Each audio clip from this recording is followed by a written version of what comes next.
நான் இந்த மாதிரி செஞ்சது வந்து நிறைய பேர் வந்து அழகாக இருக்குது அப்படின்னுலாம் சொல்கிறீங்க, நல்ல கமெண்ட்டும் வருது.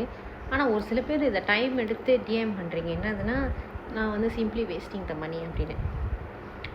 அப்படி நான் வேஸ்ட் பண்ணுறதா இருந்தாலுமே என் காசை தான் நான் அழிக்கிறேன்.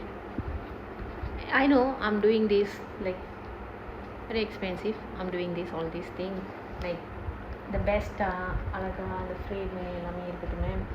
நான் வந்து த பெஸ்ட்டாக தான் நான் பார்க்குறேன். இருந்துட்டு போட்டோம், என் காசு. நாளைக்கே நான் இல்லாமல் போயிட்டேன்னு வச்சுக்கோங்களேன், தெரில. இன்றைக்கி நான் பேசிகிட்டு இருக்கேன், நாளைக்கு நான் இருப்பேனான்றது கூட யாருக்குமே வந்து நிச்சயம் கிடையாது. Tomorrow is not promise. So இவ்வளோ நாள் நான் சேர்த்து வச்ச காசு, சம்பாரிச்சது எல்லாமே வந்து ஏன் சந்தோஷத்துக்காக கொஞ்சம் நான் பாய்ச்சிக்கிறேனே. நாளைக்கு நான் செத்துட்டுனா அந்த காசுலாம் வந்து எனக்கு தெரிலல, பேங்க்கு போயிடும். அப்புறம் அதை வந்து லாயர் வந்து 10% எடுத்துக்குவான். நிறைய விஷயம் இருக்குது.